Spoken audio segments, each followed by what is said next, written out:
Hello, Astro friends. It's Melanie on the 11th of March 2024 as another storm is brewing outside here by the water on the south coast of Victoria. We've had a few storms in the last few days in surrounding the new moon. So yesterday was the new moon in Pisces. Towards the end of Pisces, because we only have a few days left in Pisces before the spring equinox on the 19th this year. So what's up with the astro weather for this week? The new moon is still super influential, especially since a few shifts have happened with the new moon, and Pisces is always reaching into many directions and dimensions at once. So definitely the Pisces new moon accompanies us for the coming week, if not beyond, of course. And I get to that a little bit later. I want to show you the chart of the new moon because it's quite striking. So here is the new moon chart. Can you see this configuration composed of aspects between planets, planetary archetypes with each other? It looks like a sailboat to me. What do you say?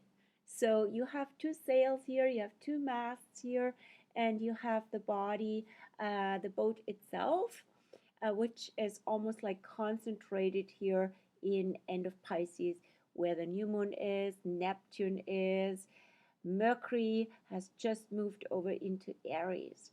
So on this very cusp, a lot is going on.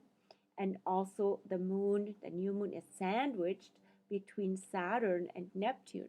So there's a lot to all of that. Let me get to that a little bit again. I might have mentioned it last time in the astro weather, but I see there's a lot of significance to that. So we have this cusp activated from Pisces to Aries, as well, of course, also the cusp into Aquarius via Pluto. So, but this one is sort of new now because Mercury has shifted into Aries, and Mercury will be for a while in Aries until mid-May because Mercury will go retrograde in Aries. And so this cusp from Pisces to Aries, I call that the emergence point. This is where spring equinox happens, where new life emerges, where a shift's happening from maybe from the Pisces side. There can be so many influences and there can be so much chaos, in fact, as well, but also connectedness. Pisces also represents the web of life, and in mysterious and non-obvious and non-provable ways, everything is connected. Hence, it's also the sign associated with faith, religion, spirituality, where we surrender into oneness. And then out of that oneness comes the one, which is the Aries side, where also the moon is since yesterday evening. So today we have a shift, since yesterday evening we have a shift also into Aries from the side of the moon, Mercury, Chiron, North Node. So a lot is accentuated on this cusp, and the cusp is also about shift into a new world, into a new dimension. I heard that from a few friends messaging me on Facebook or otherwise. There's a lot of renewal happening here. And maybe we've come out of certain collective and entangled dynamics with people or with situations informed by the past, informed by old patterns, and now the Aries energy is kicking in and saying, hey, this is you. It's your life, and every moment is new, and it all begins now. Every moment is a new beginning. Be present, show up as yourself, show up as you are, show up for yourself. And Mercury also helps, of course, right? Mercury is the esoteric ruler of Aries. It rules in the body, the head, and the brain. And I had literally seen also a post of a friend of mine who had brain surgery last week, and he's at least single, if not multiple Aries.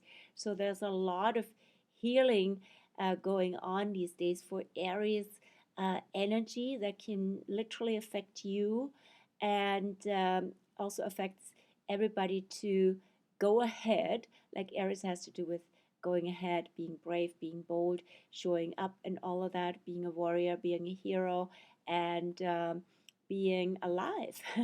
So, all of that renewal is currently in the making with that Pisces to Aries shift. And the big one that will come 2025, 2026 is when Saturn, currently still in Pisces, will catch up with Neptune through law of Pisces right on the cusp into Aries at 0 and 1 degrees of Aries. They will come together. That happens only every 36, 37 years. The last time was 1989 when the wall came down. Of course, it was, well, it was not just, so to say, which is already a big deal, Saturn and Neptune. It was also Uranus involved. So Uranus being that surprise effect, the revolutionary and divine intervention effect. So clearly, the wall coming down, the Eastern European and regimes, communist, socialist regimes were slowly crumbling, restructuring was happening. So all of that melting of the Iron Curtain, that was very much Saturn, Neptune, literally in Capricorn at the time, the sign ruled by Saturn. Now we have the next connection just after both come out of Pisces, the sign ruled by Neptune. So now we're seeing more of the connectedness of everything. And of course, Pisces has to do also with media and has to do with the web, with the World Wide Web, together with Aquarius, of course, the technology that goes into it, but especially in the media. So who knows what's coming down regarding the media and regarding all sorts of domino effects and ripple effects with Saturn, Neptune that will dissolve the old and be a juncture between old and new, especially also on this spring equinox point, which is already activated currently with the new moon and with the shifts into Aries from the new moon. So I would say this new moon now, if you have some premonitions, some hunches about what's gonna the vibration, the trajectory of the next 2 years, pay attention to that. This is also about inner guidance and surrender, letting go of certain old engagements that are not valid anymore, that need to dissolve their form, Saturn, Neptune. And that can have to do with all sorts of things. It can have to do with your career, can have to do with certain relationships, can have to do with you in society, also literally you in a certain country. So all sorts of things that seem to be written in stone with Saturn, right, seem to be solid, they might actually dissolve. They might actually, you can't hold on to them, right, because things are really changing.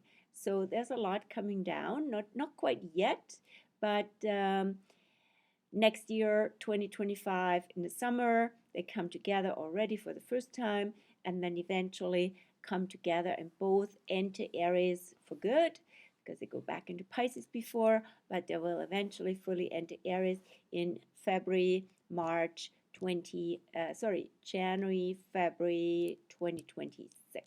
Yes. And so for now, we have the Pisces new moon showing up here on the west coast with storms. Interestingly, climate has a lot to do with Pisces as well, right? And the atmosphere in so many ways has to do with Pisces. Everything that connects us all, right? And so, yeah, we have the sailboat configuration here. We're all in one boat. Where are we sailing to, and how do we contribute to staying on course for humanity and for whatever is valuable to us, which comes then also whatever has value, I should say, right? Valuable, right? So I mean what represents what you truly value. And so that comes from the Taurian side via Jupiter-Uranus, and Uranus being the ruler of Aquarius, being currently just recently squared by Mars in Aquarius. So Mars in Aquarius has squared Uranus, the ruler of Aquarius, currently in Taurus. That was also feeding into the new moon. And so that is another premonition of an aspect, an alignment that's coming up in April, which is Jupiter Uranus will line up on April 20th, around 20 degrees of Taurus. And then Jupiter passes Uranus. So this can be literally big revelations, big breakthroughs, big Jupiter enhances everything, makes everything bigger, and make us more aware of what's going on. In terms of, for example, all the disruption that's been happening in the last few years with Uranus in Taurus in the economy and in the monetary system and also in the biology, right? So there's been lots of shifts and lots of also experimentation is also Uranus that is not all working, right?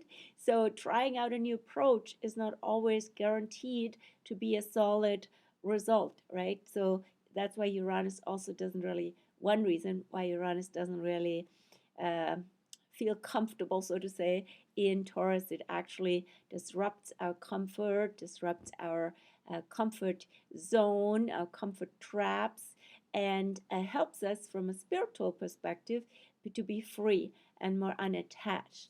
And yeah, but at the same time, freedom also has to do with values, right? So if you value freedom a lot, this is really an important transit for you, and say, what would freedom do here, right? So how can we, with Taurus and Jupiter, manifest something that represents your value of freedom. And typically, because Uranus rules Aquarius, it has to do also with coming together with other people. Much easier to pull things off together, especially when it has to do with so any collaboration is really better, right? Especially if it has to do with things relating to Aquarius society, right? Or any movement that you want to be part of. It can't be a movement of one, right? So Aquarius, Taurus, Pisces, Aries. So this is where everything happens currently, right? That's why it's such a concentrated energy. Just here from early Aquarius to mid Taurus is where almost everything happens. So it's pretty imbalanced, right? Also in a whole gravitational energy field around the Earth. The Earth is the center, right? So there's not really any counterbalance much, except here for Lilith in Virgo and the South Node in Libra, but they're not strong forces, right? But in this chart, they represent also at the same time the mast of the boat, so to say. So we can also orient here with Lilith and Virgo, for example, right?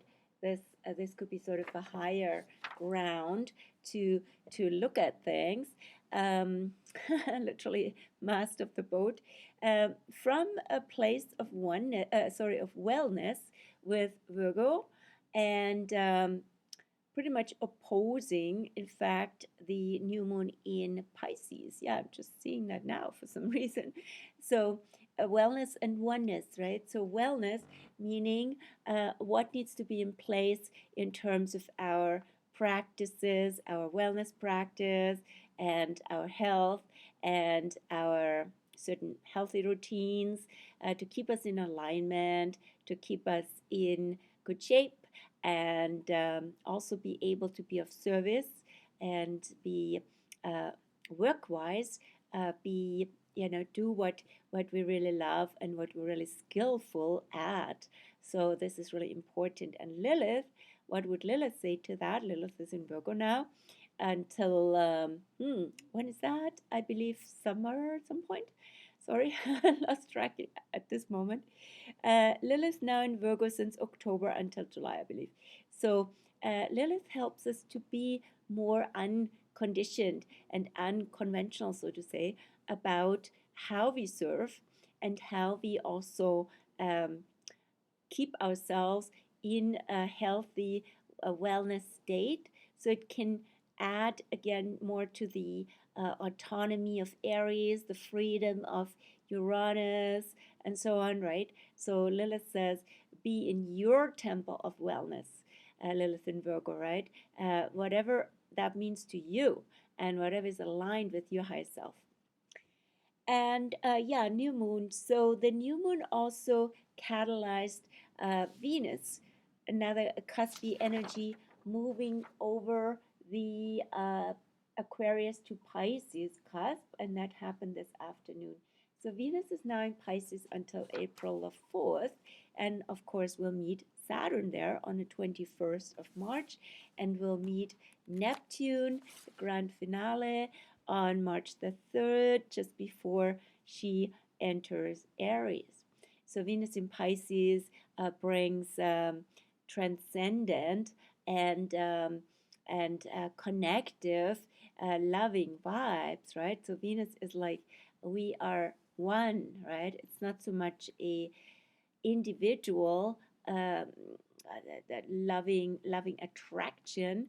It's more about being in an energy field that we all share, and that brings up our vibrations, right? And then we feel there's no separation really between us, between humans and other sentient beings, between plants, between anything, right? So we are all in one uh, loving web of life. So that would be wonderful to cultivate that energy. Also, spontaneously connect with people, and that's with Venus in Pisces and Mercury in Aries. That's what I did a lot of that today, and got in touch and just reconnecting and see what comes from there. So no agenda, no attachment, right? Just sharing the love. So Venus in Pisces, beautiful vibration. Venus is exalted in Pisces.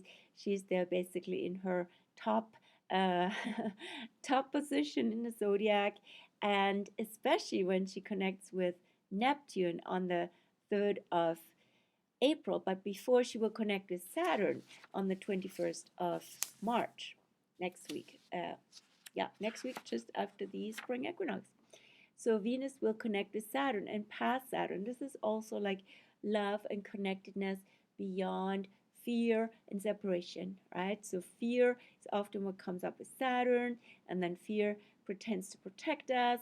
And I always like the reference to the acronym of fear: false evidence appearing real. So we make up stories that give us a reason to be fearful, and that might not be true, right? Especially with Pisces, because Pisces says it's everything is just an illusion, in fact, right? Everything is a cosmic game, and if you want to create something, make something up, so to say, of course you can be creative and fabricate something, right, with your imagination, and then you might see also the effects of that. That's also Saturn, cause and effect, right? Then Venus passes Saturn and says it's all love, it's all good. So don't be so concerned in terms of something you cannot control, for better or worse. Just be connected, be in flow, and surrender, right? Surrender with love, not because you have to, as Saturn might have it. Uh, and so Venus will then pass Neptune. That's a beautiful connection, just before entering Aries, right? So this is like really the ultimate loving connectedness.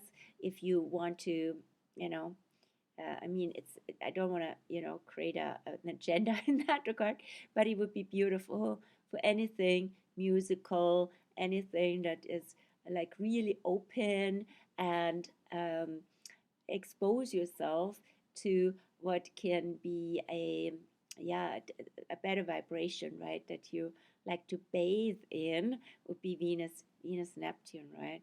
And come together also with people, but also see where there are toxic energies in relationships that can come up with Venus, Neptune as well, right?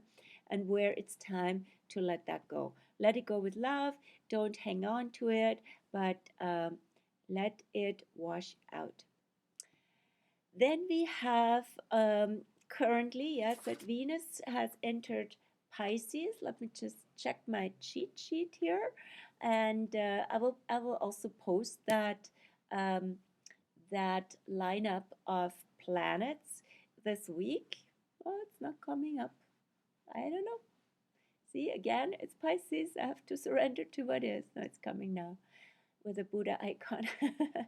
That's always good, right? So giving it a little breather before everything appears in front of our eyes, breathing it out, breathing in, and it's still not there. So I look it up in the calendar. That reminds me also of Mercury starting to go into the retro mode, and it will start to go into the stationary mode. In other words, Mercury will be super slow before going retro, and that starts on the 21st of March. And yeah, so now it's finally opening, which is interesting. So was probably not really needed. Everything is slow. Could it be related to the storm? I don't know. It's not picking it up. Here we go. Here we go. Hello, hello, computer.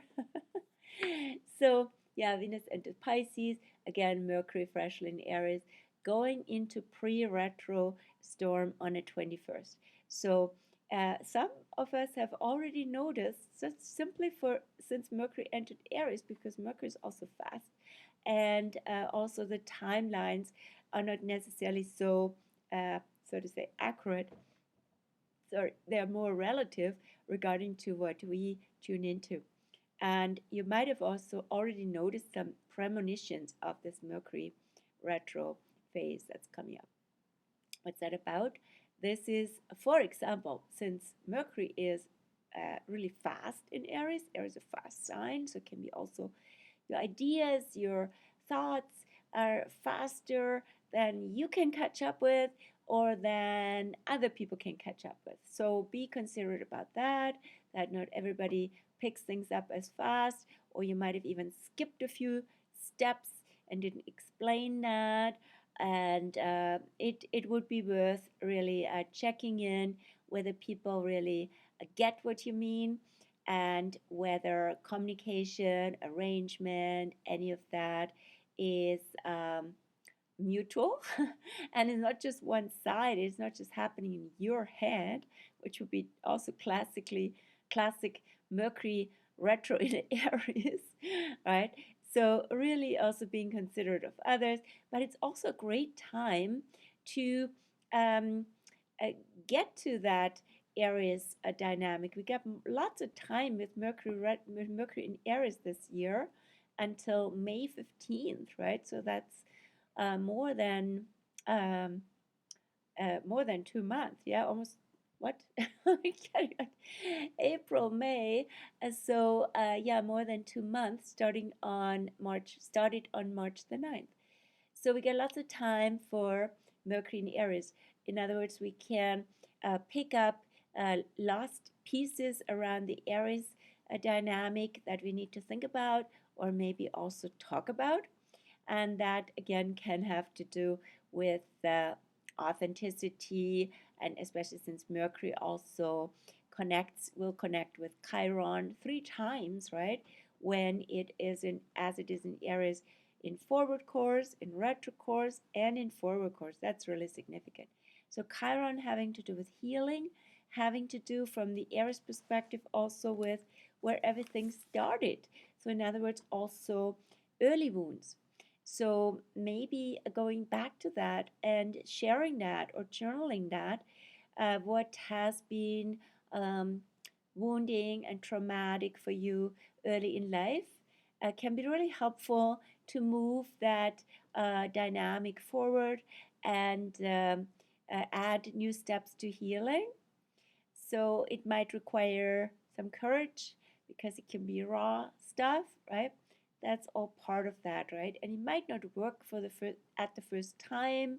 It's also Aries, so Aries says give it a try, put something out there, and also do it for you, right? So it's not about them, or to, um, really make sure it comes from an authentic place. And so Mercury also, since Chiron is involved, Chiron also has to do with healing of all sorts, including also the medicine, right? Medicine in terms of the um, actual, more like a shamanic medicine. So what would be the medicine for the wound, right? So like heals like, so to say, in a homeopathic way. So if something is really up for you, and you are, let's say from an Aries perspective, angry, right? So what is this anger about, rather than numbing the anger, right? So really getting to the anger, meeting the anger head on, and stuff like that, right? And it has to do also, besides that medicine piece, has to do with the established medicine, established medical system. And if anything bothers you about it, and there's lots of things we can be bothered about these days, bring it on and let other people know as well. So lots of people have become so passive and just accepting of what's going on in terms of uh, GPs in Canada and stuff like that, in terms of the whole um, last few years with Chiron in Aries, and what's been going on in this whole COVID scenario over the last many years, right? That's been already um, processing, and new approaches, new voices would be most welcome in that regard. And so Aries also says, look at where and how everything began, right? Look at the beginnings. That's also Mercury in Aries. And then in a more spiritual way, is something I was aware of when I looked at the Sabian symbol for the new moon, which was about an evening meal. The table is set for an evening meal, and it was really beautiful because it was also Pisces, right? So everything is coming together. The soul is having its sort of final. Um, yeah, it's like not like the Last Supper or something, but we are coming together with like-minded people, and we sharing in communion and in community. And in that context, there was also a line around, at the beginning was the word, right? That's sort of the contrast to the end, to Pisces, Alpha and Omega. And so beginning was a word is very much Mercury in Aries. So you can take that spiritually, or you can take that very practically. You can also say, hey, it all starts with a word, with a voice, with a message, right? So again, set something in motion, things can manifest, and be spirited in alignment with your higher self, with your soul self, with the God self, and get going, right? And feel supported and protected by that. And don't let the mind go all get the better of you, so to say, right? Mercury retro always shows us how potent the mind is, and that horse needs to be lassoed in by spirit, by consciousness, by the heart. That is the whole purpose of Mercury retro, when eventually Mercury goes in the zodiac behind the sun. So we're not quite there yet. I'm getting a little bit ahead of myself here too, but I wanted to put that out nevertheless, especially since otherwise this week doesn't have so much going on. But one alignment is still super significant, and that is the Sun in Pisces, end of Pisces. So I'm going back between Pisces and Aries today, right? Sun end of Pisces meets Neptune. That happens once a year, and these years with Neptune in Pisces, it happens during Pisces season. So that will be now this year on March 17th. So that's already, that's just 2 days before the spring equinox. So March 17th, St. Patrick's, is when the sun meets and passes Neptune. So again, here is that can be literally like a metaphor of the light is shining through the fog, right? So a spirit, uh, energy, life force is coming through the um, the nebulous and the confusing and diluted energy that Neptune can represent, right? That's one way of seeing that.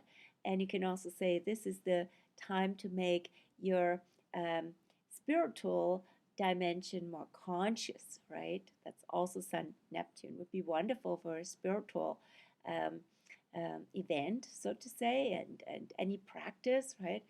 Any meditation immersion, so on. A friend of mine will come here soon. She will go to a whole week retreat with beautiful spiritual teachers in the next while. Anyway, yeah, nice timing. So, yeah, Neptune, Sun Neptune, right? And the Sun also is super strong, is exalted in Aries. So it's basically that gentle transition from Pisces with the Sun meeting Neptune before the Sun goes into Aries and new life emerges, right?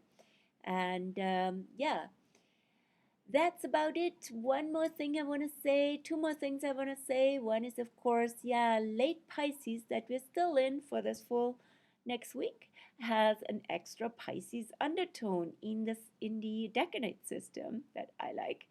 So double Pisces, a lot about surrender, letting go, flow, breathing out, allowing things to run their course, to find their way, allow love with Venus also to find its way, and cultivating connectedness and consciously, right, with the sun. And then we have the moon. The moon is now new and waxing, currently in Aries, and will so that is also a new life force impulse with especially after Pisces uh, new moon. Then the moon will go into Taurus tomorrow, the 12th at 5:23ish p.m. and will be in Taurus evening of Tuesday, all day Wednesday, and Thursday also until the evening, 8:16. So moon in Taurus, super strong. This is where the moon is exalted. This is a beautiful time to also, yeah, anything that is yeah, for your senses, right? That is a sensual, nurturing, and nourishing quality to it.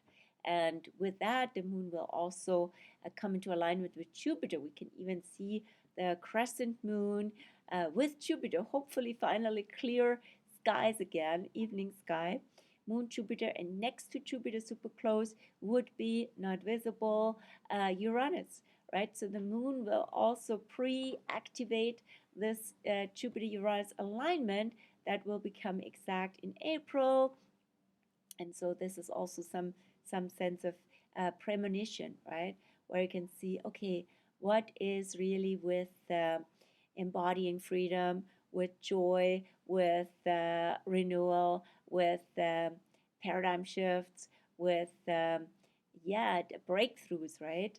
And yeah, so then we have the moon entering Gemini on Thursday evening and all day Friday, all day Saturday until Sunday 2:40 a.m. Quite a long time as it seems. Anyway, and 2 full days and 1 night. Yeah, and 2 nights almost. So that will be the half moon, right? Because that would be the moon will be in square with the sun, will be a half moon, and a contrast. So it can be a bit turbulent with Gemini and Pisces together, right? Because that there's so much swirling around, right? Gemini more in the air, more in the mind, more in the ethereal and mental level. Sorry, ethereal more the Pisces side. So a lot to share. but also don't get scattered, don't get overwhelmed, but for sure come together with new ideas and with beautiful connections. Would be wonderful for any gatherings that involve also music and celebration. And I'll go to one of those um, on the weekend. So then we have St. Patrick's on Sunday, and that's when a very watery day because, yes, the sun will meet Neptune, and also the moon will enter Cancer, right? Already 2:40 a.m. Will be practically all day Sunday in Cancer, all day Monday in Cancer until Tuesday the 19th. That's already spring equinox. Before the equinox, the moon will enter Leo. That will be a very fiery equinox coming. But before that, again, a beautiful, gentle outflow, and would be wonderful to come together with your tribe, with people whom you love, and where there's a connection and a sense of belonging. And of course, it's also a time to yeah, connect with family, and also maybe home preparation for the spring. So that's it for this week. I think I talked much longer than I intended, but here we have it. And I wish you well for the coming week. I want to also announce that, yes, of course, you can always find all this information on my blog with in written format for all the various shifts and changes that I alluded to, like new moon, like Venus in Pisces and such, right? So there's whole articles about all that on my blog, and it's always linked in the description below. Then there's the Facebook page that has daily posts, in fact, always with photographs and also events. And yeah, and there's two events actually coming up. One is the start of the Astro 202, a new class, a new 8-week class starts this Friday, and that is for so to say advanced beginners or beginning a sort of intermediate level, intermediate one, because it's about houses, but not only houses in astrology, also the ascendant, the point of self, and the midheaven, so point of purpose. And we look into all these different areas of life that these houses represent and that the ascendant represents with the particular um, charts of participants, right? So it's very hands-on, it's very directly applied. And you're most welcome to join us. And Friday will be, the first meeting will be drop-in, so you can check it out whether it's for you. Then on Monday the 18th, I will have another low income financial and cosmic relief donation day, so to say. So, for everybody who's currently low income affected, you're most welcome. I know it's a strenuous time for lots of us, and I'd like to address that and meet you there. And so that to make these astrology sessions really accessible for everybody. So I have 44-minute sessions, and I have a suggested donation for that, yeah, put out there. So, and a few spots are taken, but a few are still available as well. So you're most welcome to book, and we can do it online or in person. And that's really it for this week. I wish you a beautiful last full week of winter and of Pisces 2024. And hope to see you actually in person again very soon. If not in winter, then in spring. Have a beautiful week. Bye.